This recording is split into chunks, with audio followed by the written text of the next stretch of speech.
आजच्या दुर्ग भ्रमंतीमध्ये आपण सातारा जिल्ह्यातील 3 किल्ले एकाच दिवसात पाहणार आहोत आणि त्यातला पहिला किल्ला आहे किल्ले कल्याणगड। या किल्ल्याला भेट देण्यासाठी आपण जर पुण्याहून येत असाल तर पुणे भुईंज शिवथर सातारा रोड असा प्रवास करावा लागतो। सातारा रोड या गावातून गड पायथ्याच्या धुमाळवाडी या गावातून किल्ल्याकडे जाता येते। आपल्यालाही कल्याणगड, वर्धनगड, महिमानगड एका दिवसात पाहायचे असतील तर आपल्याकडे बाईक असणं गरजेचं आहे। नमस्कार मंडळी, जय शिवराय। मी विशाल साळवी पुन्हा एकदा स्वागत करतो तुमचं मराठी फॅक्टरमध्ये। आणि आजच्या दुर्ग भ्रमंतीसाठी आपण पुन्हा एकदा आलोय सातारा जिल्ह्यामध्ये। मित्रांनो, आपल्या सगळ्यांना माहिती आहे की आपण दुर्ग भ्रमंतीसाठी बरेच वेळा सह्याद्रीमध्ये फिरत असतो। सह्याद्रीमध्ये आपली दुर्ग भ्रमंती सुरू असते। तर सह्याद्री म्हणजे या महाराष्ट्राला लाभलेला एक संरक्षण कवच आहे आणि या सह्याद्री पर्वताच्या मदतीनेच पूर्वीच्या राजवटींनी इकडे बरेचसे किल्ले उभारले आणि बऱ्याचशा राजवटी या किल्ल्यांच्या मदतीने नांदल्या। या राजवटींमध्ये राष्ट्रकूट असेल, चालुक्य असेल, सातवाहन असेल, बहमनी, आदिलशाही, मराठा या सगळ्या राजवटी या भूमीमध्ये किल्ल्यांच्या सहाय्याने नांदल्या आणि त्यांनी आपलं स्वराज्य अबाधित ठेवलं। तर शिलाहार राजवटींनी सुद्धा इकडे बरेचसे किल्ले बांधले। एकट्या राजा भोज याने जवळपास तब्बल 15पेक्षा जास्त किल्ले या भूमीमध्ये उभारले आणि असाच एक राजा भोजने बांधलेला किल्ला या सातारा शहरापासून जवळच आपल्याला पाहायला मिळतो आणि या किल्ल्याचं नाव आहे किल्ले कल्याणगड किंवा या किल्ल्याला नांदगिरी म्हणून सुद्धा ओळखलं जातं। तर आजच्या दुर्ग भ्रमंतीमध्ये हाच किल्ला मित्रांनो आपण पाहणार आहोत। चला तर मग सुरुवात करूयात। किल्ले कल्याणगड हा सातारा जिल्ह्यातील एक वैशिष्ट्यपूर्ण किल्ला आहे। किल्ल्याच्या दरवाजापर्यंत थेट गाडी रस्ता असल्याने किल्ल्याला चढाई उरली नाही आहे।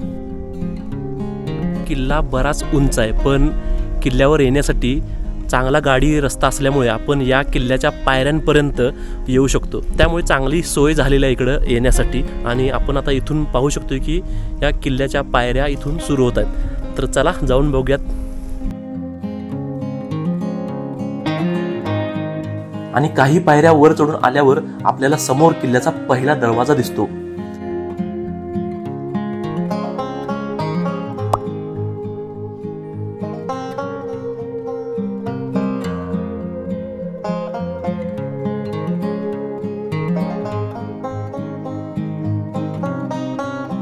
या बुरुजाला वापरलेला दगड अतिशय मजबूत आणि मोठ्या आकारामध्ये आणि त्यामुळेच हा बुरुज त्याची मजबूती दाखवायला कुठेही कमी पडत नाही मित्रांनो। आणि म्हणूनच हे दरवाजे इतक्या वर्षांनंतर सुद्धा सुस्थितीमध्ये आपल्याला पाहता येतात। दरवाजाचं वैशिष्ट्य तुम्हाला सांगतो, दरवाजाची कमान फार सुंदर आहे आणि कमानीवरती जो एक कीस्टोन स्ट्रक्चरचा दगड असतो ना, तो वेगळ्या पद्धतीचा आहे, वेगळ्या धाटणीचा आहे।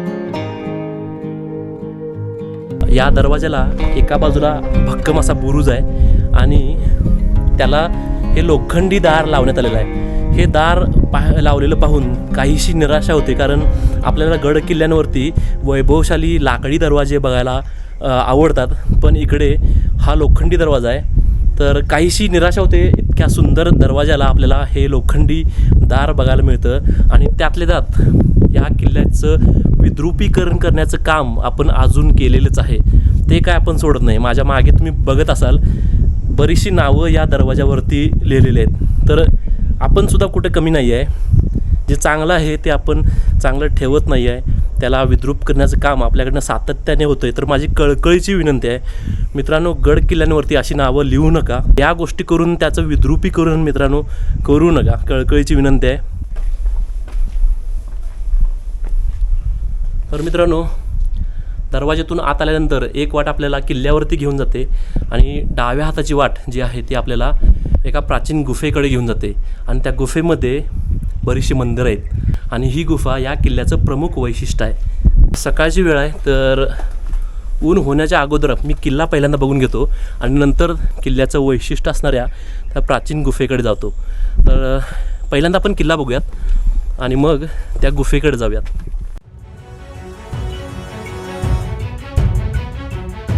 पहिला दरवाजा पार करून काही पायऱ्या आणखीन चढून गेल्यानंतर समोर दिसतो किल्ल्याचा दुसरा दरवाजा। हा दरवाजा खणखणीत असून 2 बुरुजांनी तो बंदिस्त आहे।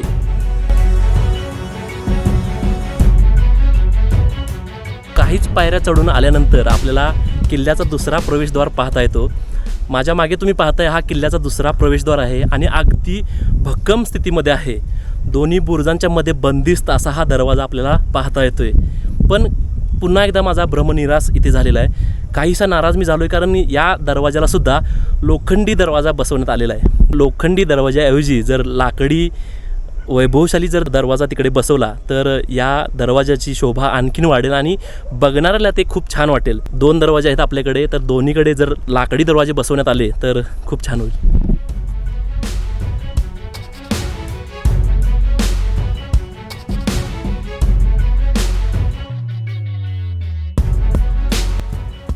या किल्ल्याला इतिहासात फार कमी स्थान मिळाले आहे. सन 1673 मध्ये छत्रपती शिवाजी महाराजांनी हा किल्ला स्वराज्यात आणला. सभासद बखरीमध्ये पन्हाळा काबीज केल्यानंतर चंदनवंदन, परळी आणि नांदगिरी किल्ले जिंकून घेतल्याची नोंद आहे. भोजराजाने बांधलेल्या या किल्ल्यावर आज दुर्गावशेष जरी कमी असले तरी याचं ऐतिहासिक स्थान मोठं आहे.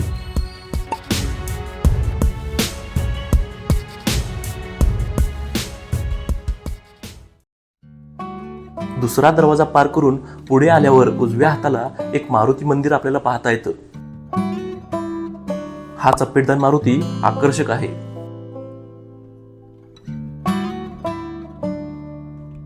मारुतीरायांचं दर्शन घेऊन आता पुढे किल्ला बघायला आपण जाऊयात.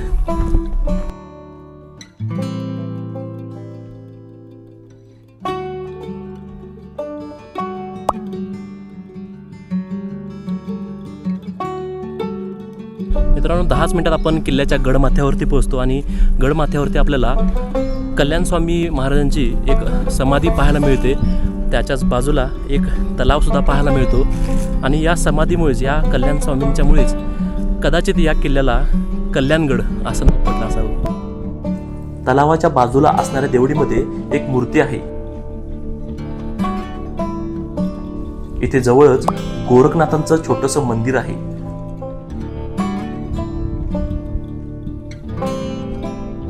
या मंदिराबाहेर एक दगडी जातं आपल्याला पडलेलं दिसून येतं.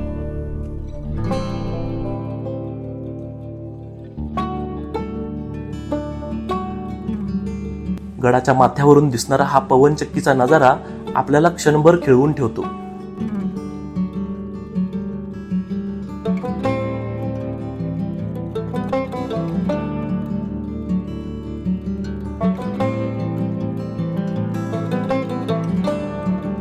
आणि मग गडमाथ्यावरील मोजकेच दुर्गावशेष पाहून आपण परत खाली गुफा पाहण्यासाठी प्रस्थान करायचं.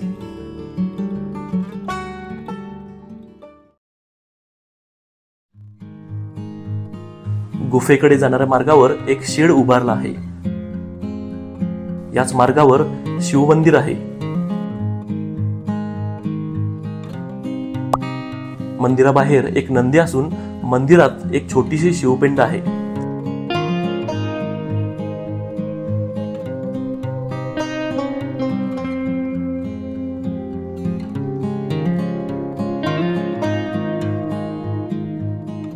तर मित्रांनो, आता आपण जातोय किल्ल्याचं प्रमुख वैशिष्ट्य असणाऱ्या त्या गुफेमध्ये आणि जाऊन पाहणार आहोत आणि दर्शन घेणार आहोत पार्श्वनाथाचं आणि श्री दत्ताचं.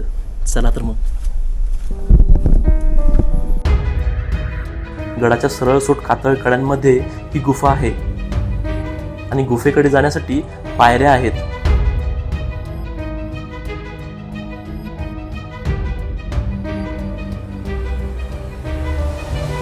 तर मित्रांनो, आता आपण या गुफेजवळ आलेलो आहे आणि गुफेच्या आतमध्ये बराचसा अंधार आपल्याला पाहायला मिळतोय. तर गुफेत जाण्यापूर्वी तुमच्याकडं एक टॉर्च असणं खूप गरजेचं आहे, त्याशिवाय तुम्हाला आतमधल्या गोष्टी पाहता येणार नाहीत. तर ही बघा, मी एक टॉर्च आज आणलेलं आहे. बघूयात आपल्याला आत जाऊन काय काय बघता येतं. चला तर मग बघूयात गुफेमध्ये जाऊन.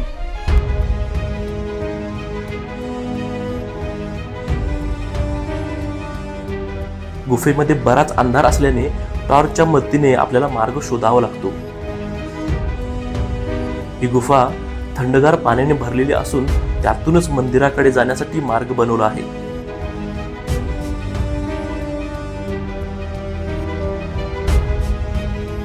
सुरुवातीला जेव्हा तुम्ही गुफेत येता ना तर कातळाची उंची इथं कमी आहे आणि पुढे जसं जाऊ तशी ही गुफा थोडीशी उंच होते, म्हणजे तिकडे आपल्याला चालत जाता येईल. पण आता इथं तुम्हाला बसूनच जावं लागेल. पूर्वी गुडघाभर पाण्यातून मार्ग काढत मंदिरापर्यंत जावे लागायचे, पण आता मंदिरापर्यंत जाण्यासाठी मार्ग केल्याने आपण सहजपणे पुढे जाऊ शकतो. या गुफेमध्ये बराचसा अंधार आहे, तुम्हाला बॅटरीशिवाय इकडे पर्याय नाही. बॅटरी चांगली घ्या म्हणजे इथल्या गोष्टी तुम्हाला चांगल्या पद्धतीनं बघता येतील. अशा पद्धतीची गुफा मी पहिल्यांदाच इकडे पाहतोय. इकडे बल्ब लावलेला आहे पण माहित नाही.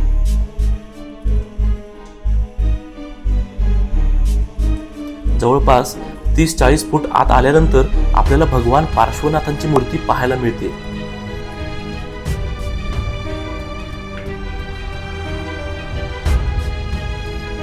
ही मूर्ती काचेच्या आवरणात बंदिस्त आहे. ही मूर्ती खरंच खूप आकर्षक आहे.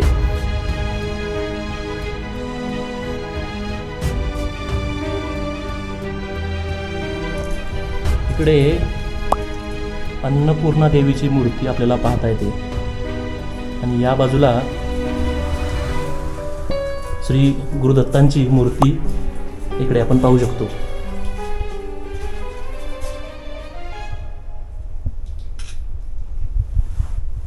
फार सुंदर पद्धतीने ही मूर्ती घडवण्यात आलेली आहे. संगमरवरी दगडातली ही मूर्ती आपलं नक्कीच लक्ष वेधून घेते मित्रांनो. प्रत्येक किल्ल्याचं काही ना काही वैशिष्ट्य असतं, तसंच या किल्ल्याचं वैशिष्ट्य हे जलमंदिर आहे. तुम्हाला काही नवीन पद्धतीचा किल्ला अनुभवायचा असेल तर हा किल्ला तुमची वाट बघतोय मित्रांनो.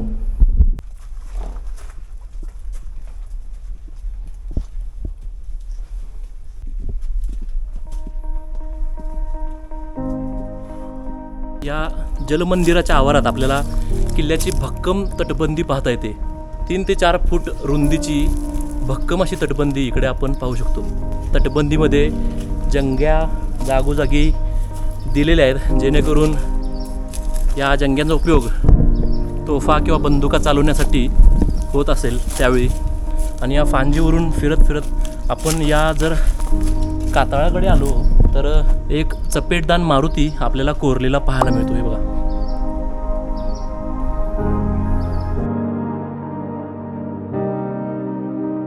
तर मित्रांनो आपला किल्ला पाहून झालेला आहे आणि खूप सुंदर छोटेखानी हा किल्ला आहे, त्यामुळे आबालवृद्ध सगळेच हा किल्ला आरामशीर पाहू शकतात. तुम्ही नक्की या किल्ल्याला व्हिजिट करा, किल्ल्याला भेट द्या आणि तुम्हाला कसा हा किल्ला वाटतो ते सांगा. तर मित्रांनो आता आपण सातारा जिल्ह्यामध्ये आहे आणि या सातारा जिल्ह्यामधले हे असे बरेचसे दुर्लक्षित किल्ले आपण बघतोय. तर आता हा किल्ला पाहिल्यानंतर मी जातोय वर्धनगड किल्ला पाहायला.